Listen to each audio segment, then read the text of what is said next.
designed to hunt submarines in shallow coastal waters. How do you stop a swarm of drones? That is where Bhargavastra comes in. India's indigenous counter-drone system is designed to detect and deal with unmanned aerial threats, including multiple drones approaching a protected area. But the threat is not always in the sky. Out at sea, India needs warships that can see first. Commissioned this year, Mahendragiri is the sixth Project 17A stealth frigate to join the Indian Navy. Mahendragiri's design is intended to reduce its signature, making it harder for an adversary to detect and track.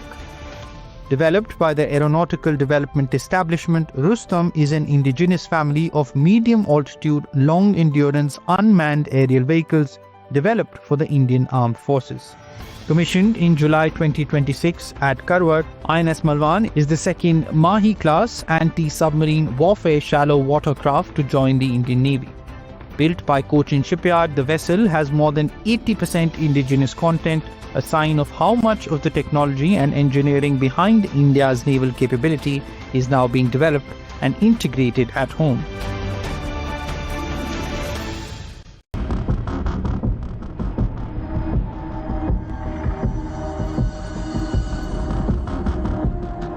Welcome, you are watching Gravitas. I'm Molly Gandhi. Let's get started.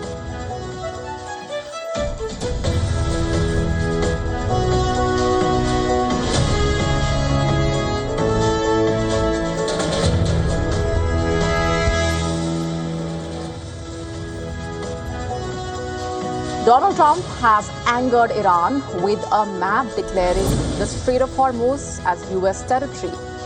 Tehran has reacted sharply, threatening to correct what it calls Trump's delusion. But what really is the ground reality? Is the conflict expanding? According to a report, Iran is considering to hit US military targets in Europe if Trump escalates the war. We explain all that's going on and telling you all that you need to know. That's coming up shortly. Also on the show for you tonight, a detailed report on how Russia's jet drones are reaching deeper into Ukraine, leaving NATO worried. A big move by the Chief Minister of Tamil Nadu. All MLAs of the state to get cars along with a monthly allowance. We get you the bigger picture. A shocker coming in from Bihar in India. Over 30 students fall sick after their midday meal had detergent powder instead of salt. Do flight attendants and pilots face the highest risk of radiation-related cancers? We decode what a study tells us. Also telling you all about how there has been yet another twist in the COVID origins murky mystery. Yet another leak for UPI's global reach. Indian residents in Qatar can now send funds directly to UPI-enabled bank accounts in India. We tell you how. All this and a lot more coming up.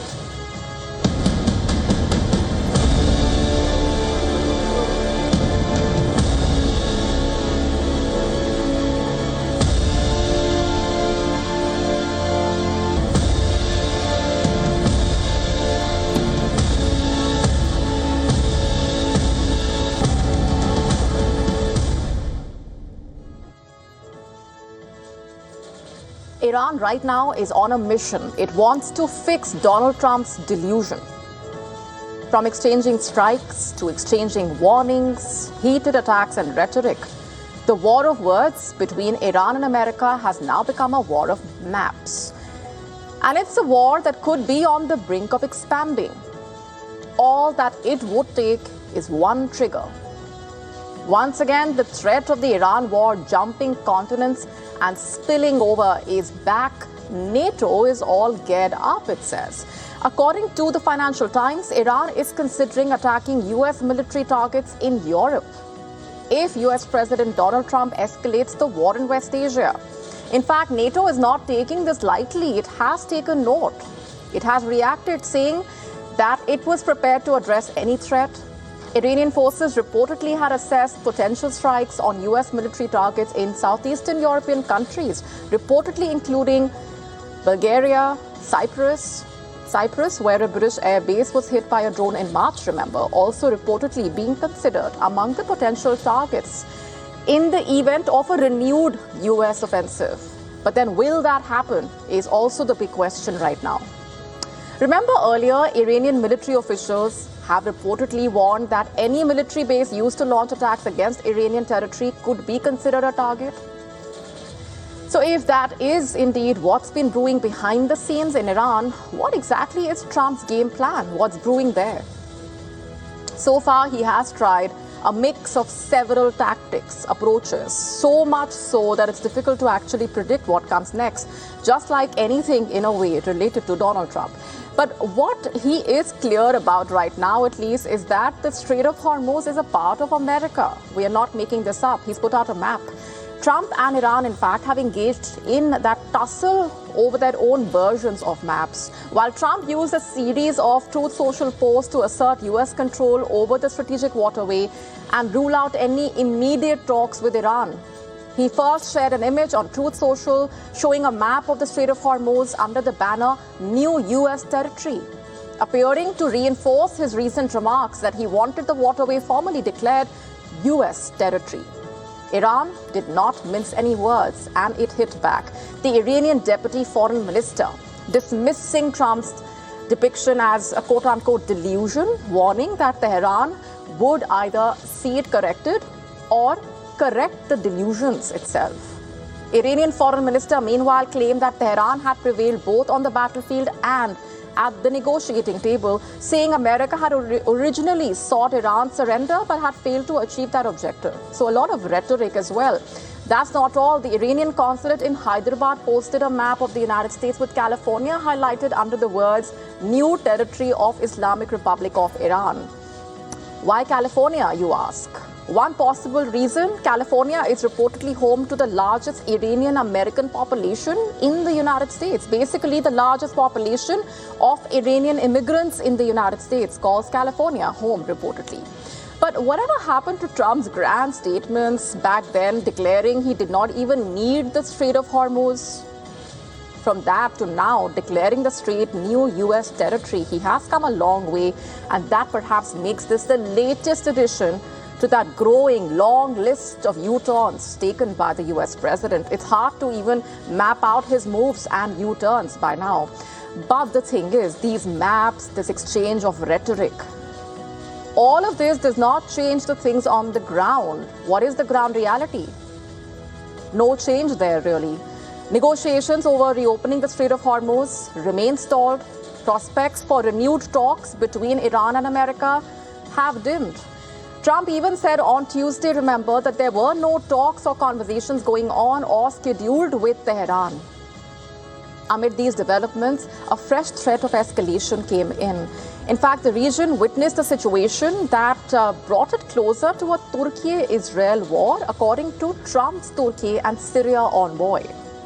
His name is Tom Barrack. Reportedly, according to I-24 News, he reportedly said the Israeli strike on the Abu al-Duhur air base nearly triggered a direct military clash between the two. That's where the base is located.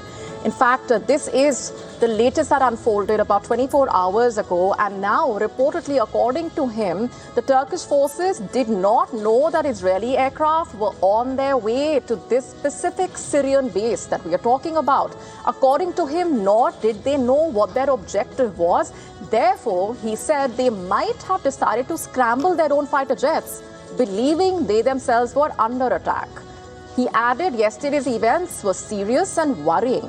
However, saying we are relieved that no lives were lost and that the situation did not escalate. That's what he reportedly said, according to that report. But then where do things go from here onwards amid all of these developments between Iran and the United States? From military pressure to wanting to put economic pressure to pausing talks, even disengaging, Trump has so far tried several strategies with the aim to make Iran kneel. But Iran continues to double down.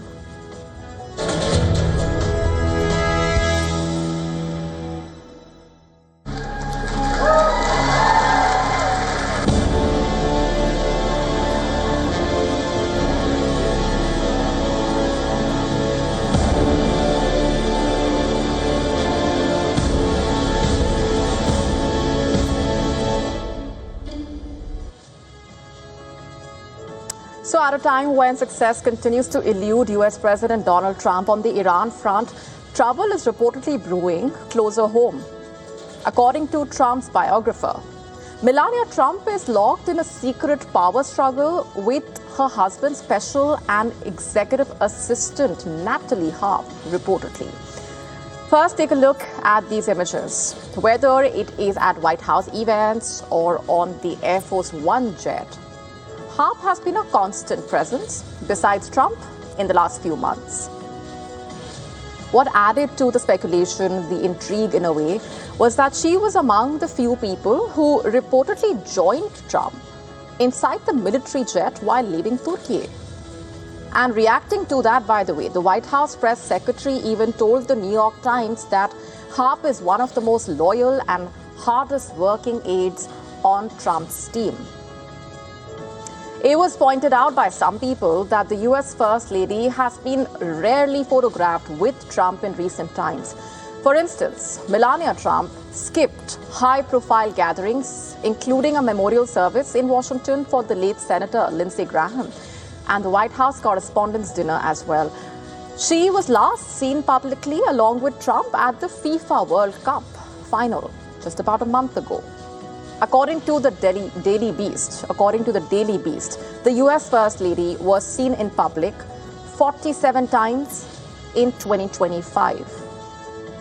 And then just 38 days in the first 7 months of this year. Is this just a matter of coincidence, though? If Trump's biographer is to be believed, his name is Michael Wolff, this is not the case. According to him, the US First Lady is staying away from many events as she has little interest in sharing the frame with Natalie Harp. Wolff even claimed that this was the reason for Melania Trump reportedly not moving into the White House last year. Let's just take a look at her story, what's known about her. The 35-year-old California resident reportedly completed her MBA in 2015. In 2020, she joined a news channel named One America News Network, reportedly, where she worked as a presenter for 2 years. Subsequently, she became a part of Trump's team. Since last year, she has been serving as his special as well as executive assistant, drawing an annual salary of $150,000 US. But then, how did she become a key member of Trump's team in the first place is the immediate question. She basically caught the president's attention in 2019, reportedly, when she spoke to Fox News about her recovery from bone cancer via experimental treatment. And for this, she credited Trump's Right to Try Act, which basically allowed terminally ill patients to access unapproved and experimental drugs. Listen into how Trump introduced her for the first time at an event of the Faith and Freedom Coalition. Listen to this. She lit up the television screen like very few people I've ever seen do it. And she talked about how they were preparing her for death. And because of Right to Try, she's now living and I think doing phenomenally well. And after this, Trump called Harp to the stage, clapped for her, warmly welcomed her. Have a look at this. But then an outsider, my good Samaritan, President Donald J. Trump, he saw me there and he didn't walk by. He stopped. And for every single one of us, he gave up his own quality of life so we could live. And subsequently, Natalie Harp was effusive in praise for Trump's role in her recovery, drawing a thunderous response and applause from the audience. To many, she is seen as the ultimate gatekeeper for Trump, someone who basically operates outside the usual chain of command. She was even nicknamed the human printer, as she would print out documents for him to review on the 2024 election campaign trail, reportedly. Not just that, she reportedly helps Trump draft social media posts, even exchanges text messages with world leaders on the US president's behalf, reportedly. There's more. As per reports, part of her job is to provide Trump with positive news stories and social media posts. And according to New York Times reporters Maggie Haberman and Jonathan Swan, she wrote Trump a series of adoring letters in which she described him as a guardian and protector. One of these letters reportedly read, I'm quoting, "You are all that matters to me." This week, she was drawn into a political controversy when the Democratic Senator John Ossoff stated that Trump wants to only build his ballroom and travel with Harp on the new Air Force One jet. Interestingly, when asked about his snide remark, Trump sidestepped the question and instead compared Ossoff to a comedy film character. John Ossoff said you'd rather travel with your aide, Natalie Harp, and build the ballroom than do your job as president. What is your response, John Ossoff? You mean Pee Wee Herman? Pee Wee Herman look-alike? No, I would much rather do other things. We're building a great facility here.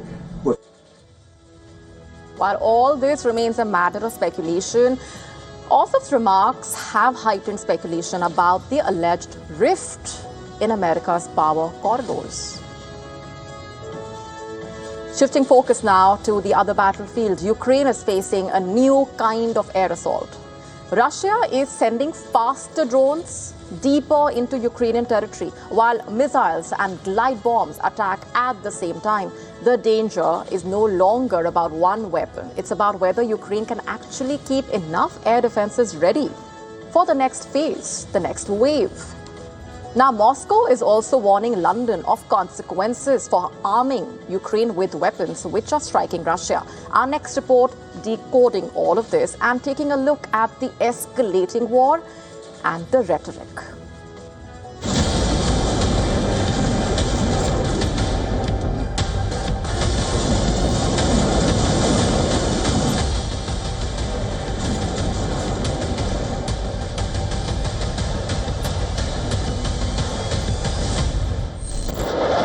The real battle may be happening above Ukraine, not because one new weapon has changed the war overnight, but because Russia is building an air attack that forces Ukraine to defend against several threats at once. Russia is increasingly using jet-powered drones alongside cruise missiles,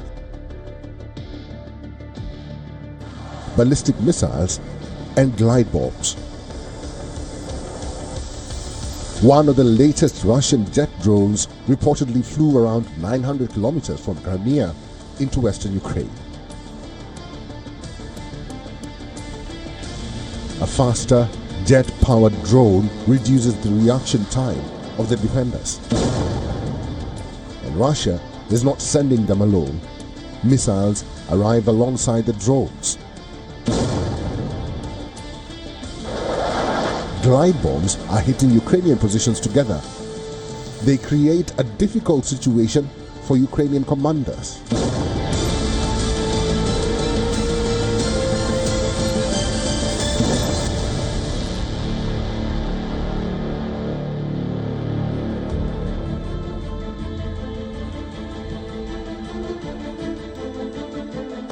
These are the images from the frontline city of Kherson in southern Ukraine, where a Russian drone reportedly struck a civilian bus. But Kyiv is not simply absorbing the attacks. Ukraine is striking back deep inside Russia. Ukrainian drones have hit military, industrial, energy, and logistics targets far from the battlefield. In the last 3 days, Ukraine has launched about 3,000 drones deep inside Russia. And now the United Kingdom has been pulled directly into the conflict. Moscow has warned London it could face consequences for supplying drones to Ukraine that have been used in attacks inside Russian territory. Britain has supplied Ukraine with major long-range capabilities, including Storm Shadow cruise missiles, while expanding its support for drones. So what could Russia actually do? A direct attack on Britain would carry enormous risks. But Moscow has other options: sabotage, pressure on British interests overseas, threats against shipping, and attempts to disrupt critical infrastructure. The UK has been one of Ukraine's strongest backers since Russia launched its full-scale invasion in February 2022, committing around $33 billion in support. London vows to continue its full support to Kyiv. Bureau Report, WION The World.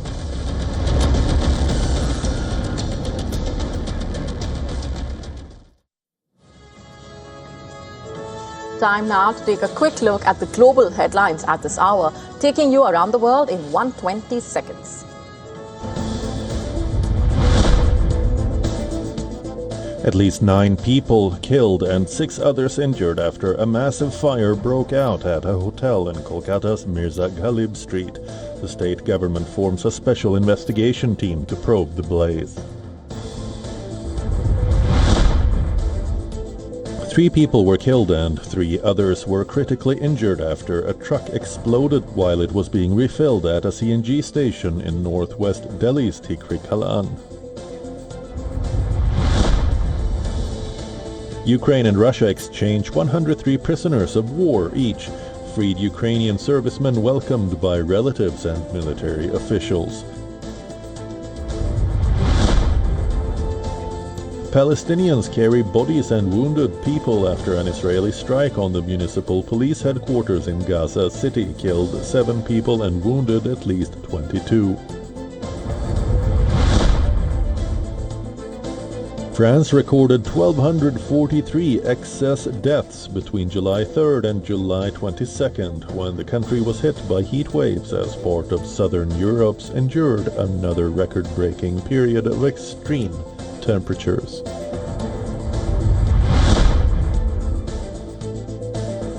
Floods hit several residential areas in Rawalpindi in the outskirts of Pakistan's capital Islamabad after heavy monsoon rains overnight.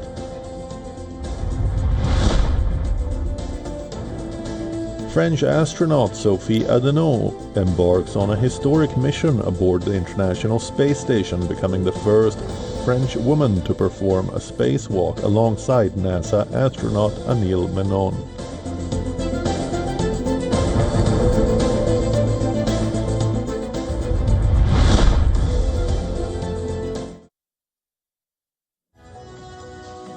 Shifting focus now to South India. At a time when Tamil Nadu is reeling under debt, the state's chief minister has announced a major move which has drawn sharp reactions. He's basically announced a slew of perks for all MLAs in the state. They will now get cars at government expense. Speaking in the Legislative Assembly, the Chief Minister Vijay justified this move by saying that MLAs need to regularly travel to their constituencies to take care of people's needs. The lawmakers will also receive 75,000 rupees as monthly vehicle allowance to cover the driver's salary and the car-related expenses. An additional 25,000 rupees will be given to MLAs to hire an assistant. Not just that, annual insurance coverage has also been hiked from 5 lakh to 25 lakh rupees.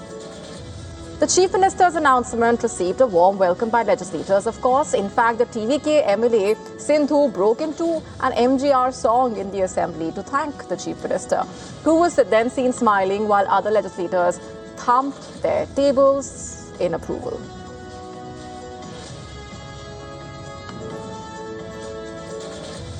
கொடுத்ததெல்லாம் கொடுத்தார் இவர் யாருக்காக கொடுத்தார்.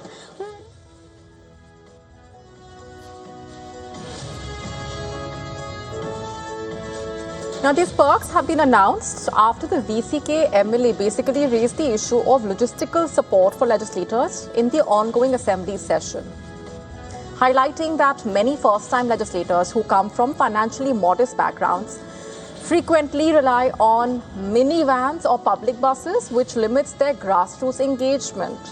That's what was said, that's the background. However, the opposition DMK has slammed the move now, saying the new perks will place fresh burden on the state.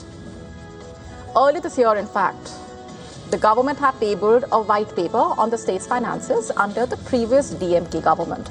The paper showed Tamil Nadu's debt burden doubled between 2020 and 2025, touching a whopping 10 lakh crore rupees. In fact, no state in India has more annual interest payments than Tamil Nadu.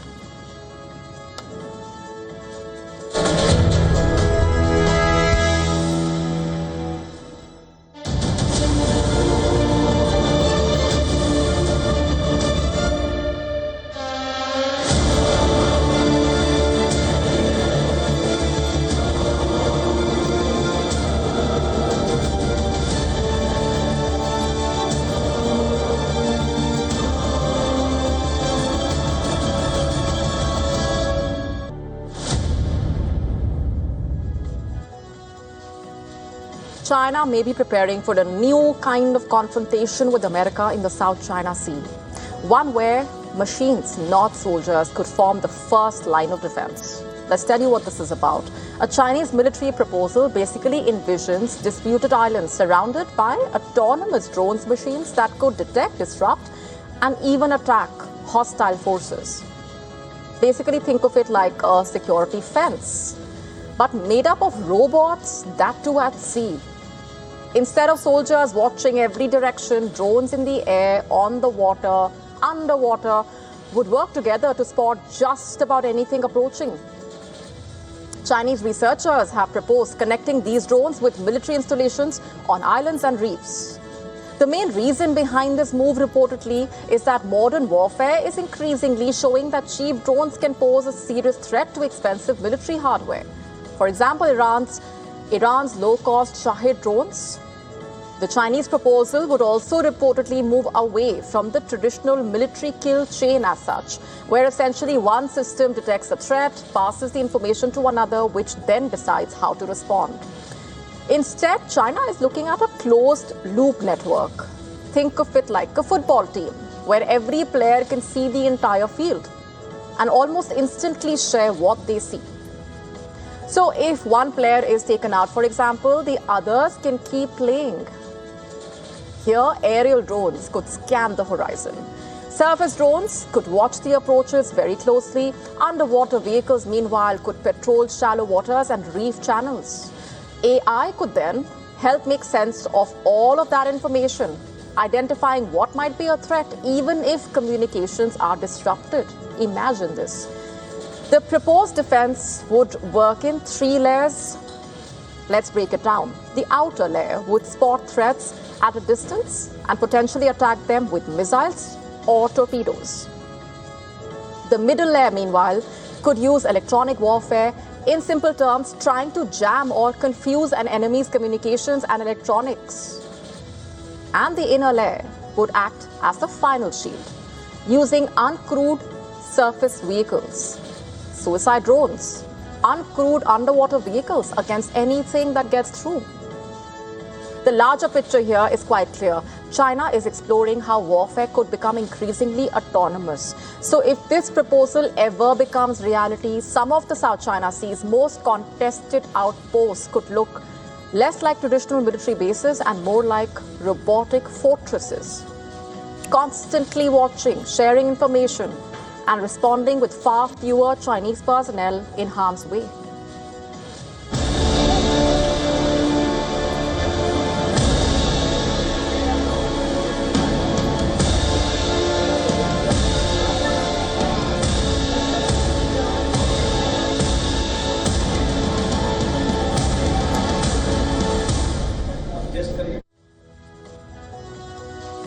In India, the midday meal scheme has been one of the country's landmark welfare schemes, providing a hot-cooked meal to children in government and government-aided schools. But the menace of food adulteration has crept in here as well. In a shocking, even bizarre incident coming in from Bihar, multiple girl students studying at the school fell ill after consuming the midday meal. You know how this happened? You know what they consumed? Detergent powder. How exactly did this even happen? It's learned that the midday meal was prepared at a different location and brought to the school. Students asked for salt to be added, as a vegetable dish apparently lacked salt. During the process, reportedly, detergent powder was mistakenly served instead of salt. Shortly afterwards, many students started complaining of stomachache, vomiting. Listen to this. कम से कम 50 से 60 बच्चा hospital जा चुका है और बच्चों लोगों का कहना है कि पहला ट्रिप में जब खाना मिला तो पहला फर्स्ट ट्रिप का खाना ठीक था, लेकिन दूसरा ट्रिप का खाना जब खाया तो थोड़ा ही देर के बाद बहुत सारे बच्चे अचानक मतलब कि फिट आने लगा. And while students were initially provided first aid, they were subsequently admitted to a nearby hospital by the school staff and parents. The incident caused panic among the students' families, of course. Chaotic scenes were witnessed at the hospital. Following this incident, several doctors, including the Nalanda civil surgeon, arrived at the hospital to assess the condition of the children. The Bihar Rural Development Minister also met the affected students. He promised that a detailed inquiry will be conducted to ascertain how the alleged lapse occurred in the preparation and serving of the midday meal. Apart from encouraging attendance, retention and enrollment in schools, the midday meal scheme has another key goal, addressing the issue of malnutrition among children. So this scheme is of vital significance in Bihar, where 35.6% of children under age of 5 are reportedly stunted as per the latest National Family Health Survey. And the proportion of stunted children in this age group is the highest for any state in India. And what's worse, this is not the first such incident in Bihar. In the month of May itself, over 150 children fell ill after consuming food that was part of the midday meal at a school there. This raises a serious question. Why have we not been able to ensure hygienic food for even our children? It's imperative that all governments take effective measures to at least maintain the quality of the midday meal and ensure the safety of the children.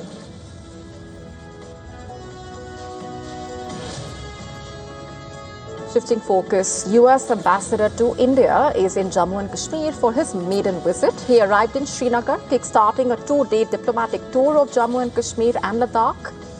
He arrived at the Jammu and Kashmir Chief Minister's residence, in fact, in Srinagar, for a high-level meeting with the Chief Minister, and he's also scheduled to meet the Lieutenant Governor during his stay in the valley.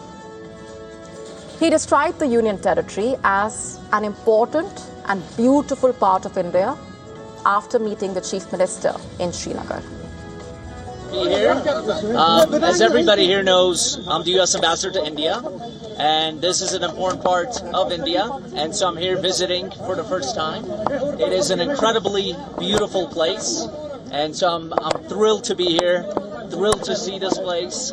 We just had a very good meeting, and we have some follow-ups that we hope to take back to Washington, back to Delhi, but a very warm, a very cordial, and we look forward to building this relationship forward. And regarding his meeting with Omar Abdullah, he said that it was productive, adding that follow-up discussions would be held in New Delhi and Washington.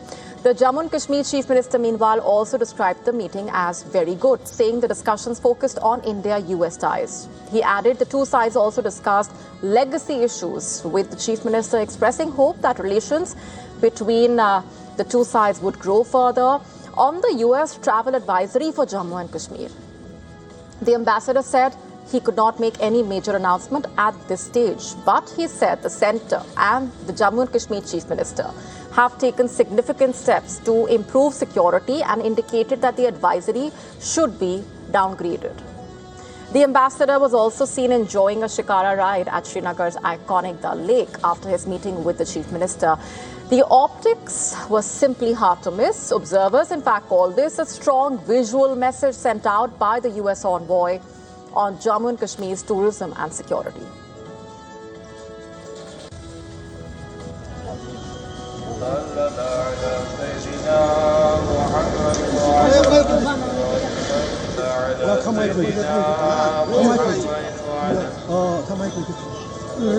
Delhi embassy से बात की है, मैंने बोला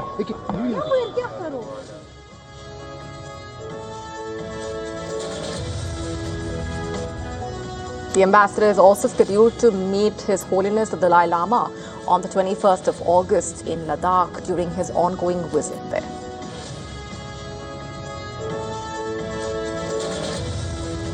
Cruising at 35,000 feet exposes airline crew to an invisible, even lethal hazard from deep space. A massive study examining more than 12 million death certificates revealing that flight attendants and pilots face the highest risk of dying from radiation-linked cancers among all occupations, according to the study. Watch our report as we decode this for you. The cabin looks safe. The sky outside looks empty. But thousands of kilometers above Earth, high-energy particles from space are passing through the aircraft. Every passenger gets some exposure. Aircrew gets much more. A new study analyzed more than 12 million US death certificates. The study, published by JAMA Internal Medicine, shows that flight attendants had the highest proportion of deaths from cancers associated with radiation, while pilots ranked second. Researchers found about 6.9% of deaths among flight attendants and 6.7% among pilots were from these cancers, compared with about 5% were among the broader working population. Well, that is a striking difference. But there is an important warning. The study does not prove that cosmic radiation caused those deaths. Researchers could not measure the radiation dose received by each individual. Other factors could also play a role, including disrupted sleep patterns and repeated travel across time zones. So what exactly happens at 30,000 feet? Well, Earth's atmosphere normally shields us from much of the radiation coming from space. Aircraft fly above a large part of that protection. The higher the aircraft flies, the greater the exposure. Flights at high latitudes and near the poles can also produce higher doses. For an ordinary passenger, however, the risk remains very small. Experts say radiation from air travel is low and unlikely to affect health. But the situation is different for someone flying thousands of hours. Pilots and cabin crew can accumulate radiation exposure repeatedly over years, and that is why scientists are paying closer attention to aircrew. The American Public Health Agency, CDC, says aircrew may be more likely to develop certain cancers, including skin cancer, while female aircrew may have a higher risk of breast cancer, and the risk is not limited to radiation. Long working hours, jet lag, and disrupted body clocks may also affect health. So for passengers, there is no reason to panic about your next flight. For people who spend their careers in the sky, however, the question is much bigger. The invisible environment at 30,000 feet may be part of the occupational risk they carry every day.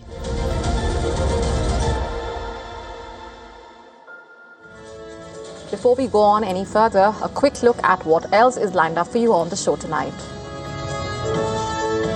Harvard University has agreed to pay millions after a morgue manager allegedly sold body parts. We get you the complete story.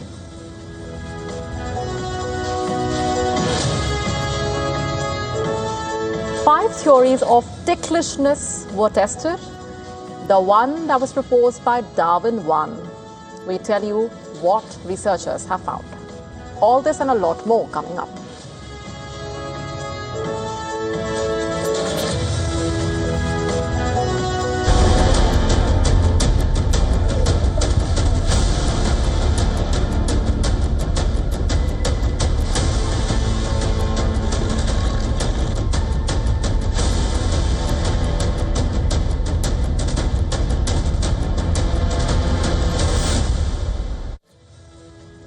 Let's now talk about how the mystery surrounding the origins of COVID-19 continues to turn murkier even now. It's taken a fresh turn now. A former senior advisor to Dr. Anthony Fauci has admitted to helping conceal US federal records tied to coronavirus research, triggering questions about what officials actually knew, what records were kept, and how much the public was even told. Let's break it down and tell you more about Dr. Anthony Fauci. He, remember, served as the chief medical advisor to US President Joe Biden from January 2021 until December 2022, concurrently leading the US federal response to the COVID-19 pandemic. Dr. David Morens pleaded guilty to conspiring to defraud the US government. Prosecutors say he used a personal email account to get around federal records laws while working at the National Institute of Allergy and Infectious Diseases. Morens now faces a maximum sentence of 5 years in prison. A US federal judge in Maryland is scheduled to sentence him on the 12th of November. The case centers on records connected to the COVID-19 research grants. Prosecutors allege Morens concealed or destroyed communications, including discussions about efforts to restore a controversial grant involving bad coronavirus research. That grant had been cancelled reportedly by the US National Institutes of Health. After concerns emerged over research involving a lab in Wuhan, China, a company receiving the US federal grant had allegedly provided a sub-award to that China-based lab. Investigators also say Morens agreed to help revive the grant and push back allegedly against claims that the pandemic began with a lab leak. There's more. Morens had previously denied trying to evade US federal transparency requirements through his personal email. Although Fauci has not been charged in this case, it has, however, intensified scrutiny on him as well. During a US congressional hearing in the month of July, Fauci, remember, repeatedly invoked his Fifth Amendment rights. And just last week, he declined to appear voluntarily before another US Senate panel after Republicans voted to hold him in contempt of Congress. But then the big question right now is, how exactly did COVID-19 start, and how is it that this question still remains unanswered after all this while? US intelligence agencies remain divided. The FBI and the CIA have assessed a lab leak as likely, although the CIA expressed low confidence in its conclusion. Other US intelligence agencies and the US National Intelligence Council believe that coronavirus most likely emerged via natural transmission from some animal. China has rejected the lab leak theory. Early this month itself, former White House COVID-19 response coordinator Dr. Ashish Jha publicly said he believes a lab leak is the more likely explanation. Last year, the World Health Organization has said that all hypotheses on how the pandemic started remain open, adding that pending further data, the origin of COVID-19 and how it spreads remains elusive. The official global COVID-19 death toll reported to the WHO, by the way, is over 7.11 million people. Those many lives lost. So while Morens' guilty plea does not resolve the origin of COVID-19 mystery, it appears to have opened yet another chapter behind the pandemic's beginnings.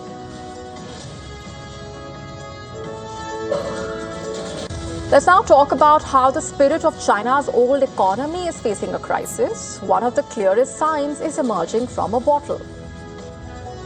Let's tell you more about this. China's most iconic premium spirit maker was once deeply woven into the country's business culture.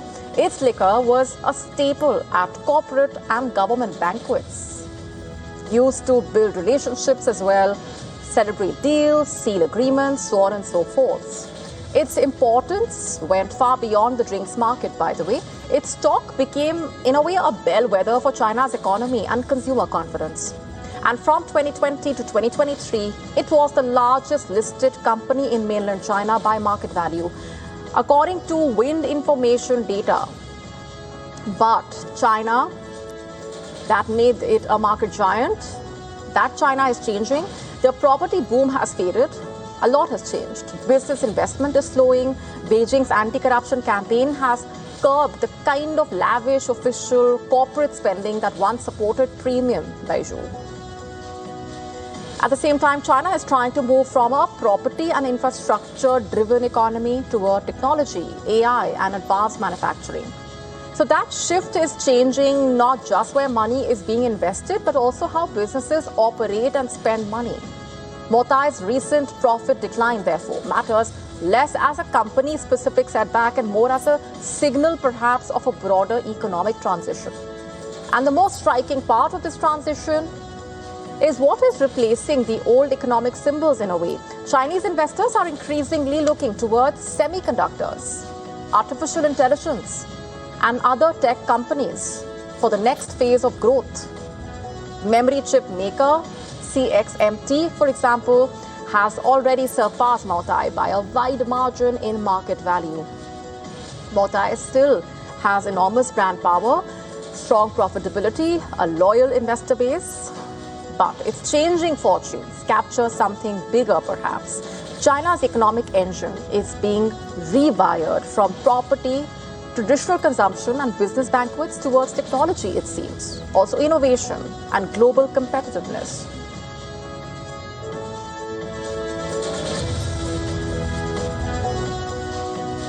Harvard University has now agreed to pay a staggering $53 million to settle civil lawsuits pertaining to the dead bodies donated by families to the Harvard Medical School for research and teaching purposes, reportedly.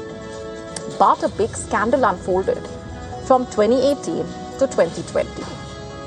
The then morgue manager removed organs allegedly, brains, skin, hands and other parts from the donated bodies before they could be disposed of without the knowledge of his employer or the donor. He and his wife allegedly sold and even shipped the body remains to different locations in the United States, which were resold.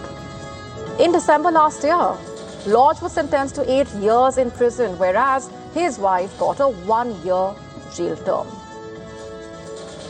After Lodge was arrested, the aggrieved family started filing lawsuits against Harvard, accusing it of failing to adequately protect the remains entrusted to it. And in wake of this, the settlement is seen as a bid to avoid prolonged litigation. Convict's conduct was morally reprehensible. It has also made a number of changes to its anatomical gift program and will establish an annual financial aid scholarship for medical students in the next academic year. And while the Harvard Medical School dean has expressed deep sorrow and empathy for the families of the donors, their future course of action remains to be seen.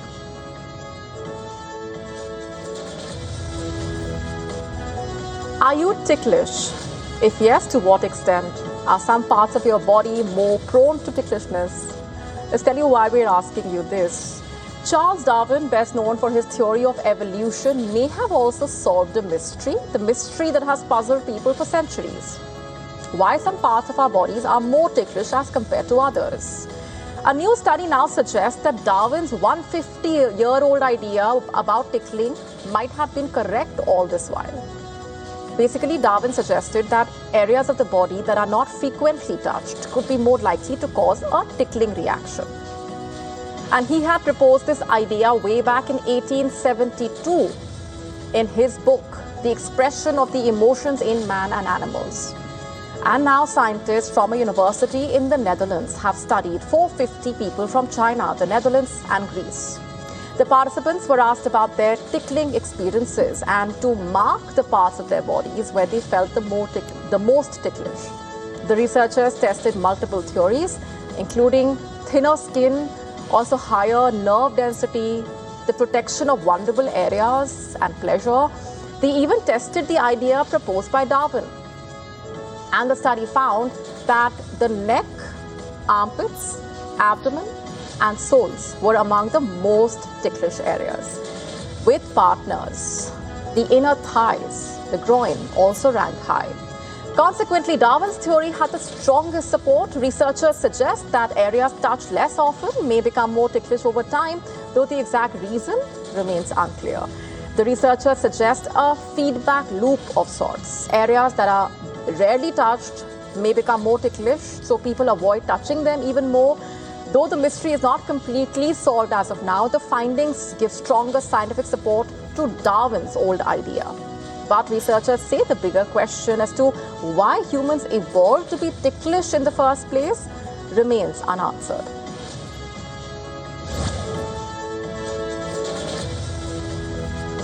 On to some offbeat stories now. A unique museum in Florida is shining a spotlight on one of the ocean's oldest creatures. The private jellyfish museum is believed to be the first in America dedicated entirely to these translucent invertebrates. Open this spring, the museum offers visitors a closer look at jellyfish, creatures that have survived for more than 500 million years.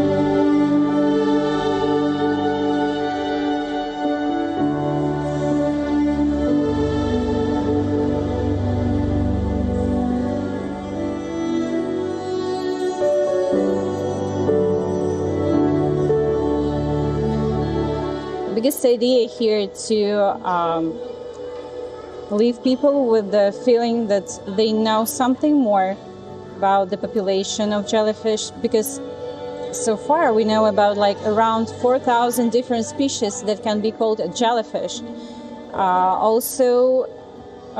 We definitely can say that some of the jellyfishes might be used in the medicine treating cancer. Time now to get you Gravitas image of the day. For this, we are taking you to Assam, where the Rajdhani Express was temporarily halted after a herd of wild elephants was seen crossing the railway track.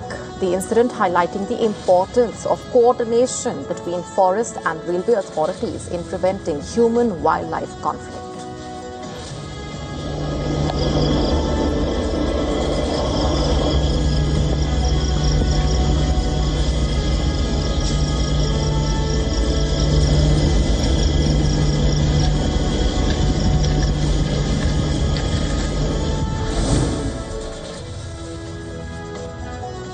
And let's now tell you about that big question hanging in the air at this point, the answer to which determines a lot. While Pakistan's Supreme Court granted relief to ex-Prime Minister Imran Khan by ordering his transfer to the hospital, the Shehbaz Sharif-led government has filed a review petition now against that order.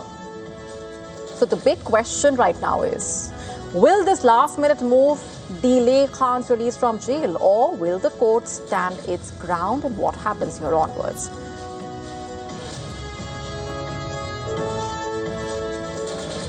Let's also now take a look at three major events expected to unfold over the next 24 hours that will be significant to watch out for. The Union Home Minister Amit Shah will be chairing the 31st meeting of the Southern Zonal Council in Tamil Nadu. The meeting is expected to be attended by Chief Ministers and Chief Secretaries of Kerala, Karnataka, Tamil Nadu, Telangana and Andhra Pradesh.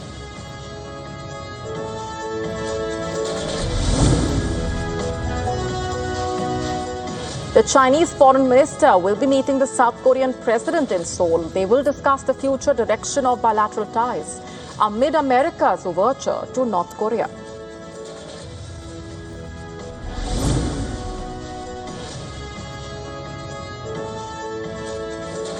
The Lebanese president will be heading to Rome on Thursday for talks with his Italian counterpart as well as the Prime Minister on the future of the UN peacekeeping force in the country. This comes in wake of Italy and France mooting a joint force to replace the UN peacekeeping force in Lebanon.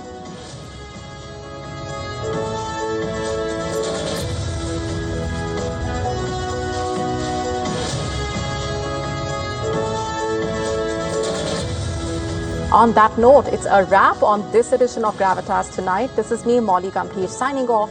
Thanks very much for watching. Stay tuned.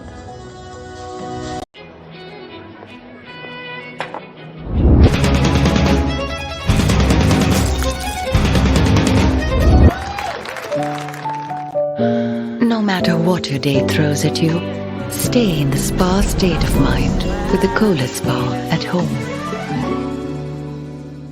The Israeli drone is above our heads all the time in Lebanon. Around 169 buildings have been totally reduced to rubble. Every time there's a warning, they just come to this public area where there are around 200 tents, and they reside for a while, and then they go back to their homes.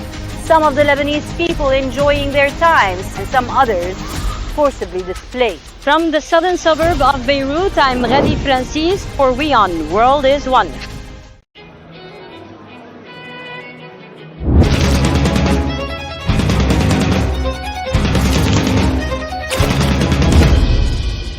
No matter what your day throws at you, stay in the spa state of mind with the Kohler Spa at home. In-depth coverage of global issues broken down into facts, figures, and simple words. Backed with analysis from field experts who truly matter, because we believe in decoding the real picture for you. Week after week, creating the maximum impact. Watch WION Wide Angle at these times on WION. World is One.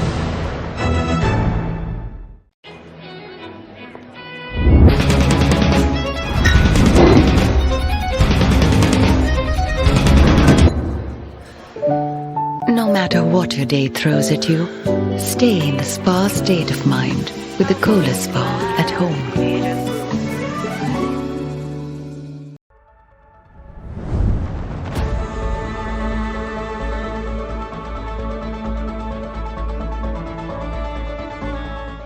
French football turns the page. Zinedine Zidane is the new head coach of Lebanon. The French Football Federation has officially named Zidane as successor to Didier Deschamps, who steps down after 14 years in charge. For France, this is more than an appointment. It's the return of a national icon. Zidane was the heartbeat of France's 1998 World Cup triumph, scoring twice in the final against Brazil. He went on to win the Ballon d'Or the same year and led Lebanon to Euro glory in 2000. As a manager, Zidane delivered an unprecedented 3 straight Champions League titles with Real Madrid. Now, the man who gave France its greatest footballing memory takes charge of its future. A national hero is back home, this time in the dugout.